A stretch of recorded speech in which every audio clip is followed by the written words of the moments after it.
Liệp xô phục mày bằng ồn ngàyនេះខ្ញុំបាទមកដោះម៉ាស៊ីនបោកខោអាវដើម្បីធ្វើការលាងសម្អាតនេះគឺថាម៉ាស៊ីនបោកខោអាវរបស់ខ្ញុំនេះគឺអត់បានលាងអស់រយៈពេលប្រហែលជា6-7 ខែហើយខ្ញុំបានប្រើទឹកកណ្ដូងអញ្ចឹងហើយវាមានកកប្រឡាក់ច្រើនថ្ងៃនេះបានធ្វើការដោះលាងសម្អាតចេញតឃើញថាដីគឺច្រើនមែនតើចូលក្នុងម៉ាស៊ីនបោកខោអាវនេះយើងធ្វើការបោកខោអាវទៅវាអត់ជ្រះស្អាតដោយសារយើងបានដោះលាងចឹងថ្ងៃនេះយើងនឹងដោះលាងសម្អាតវាអត់ឲ្យស្អាតដើម្បីយើងបន្តបន្ថែមទៀត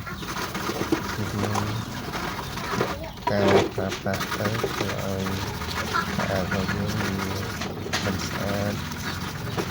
មិនមានអនាម័យហើយក៏មានក្លិនមិនល្អ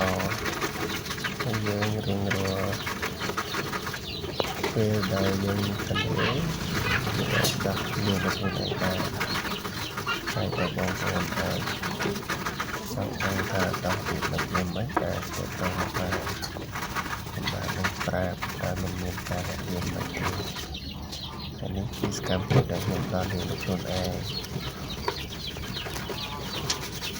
បងប្អូនចាំមើលតាពេលដែលខ្ញុំដោះហើយលាងហើយវាជ្រះស្អាតដែរអត់ស្អាតតាមមើលរបស់គ្នា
នេះបងសកម្មភាពពេលដែលយើងលើកសម្អាតខ្លួនឯងសម្អាត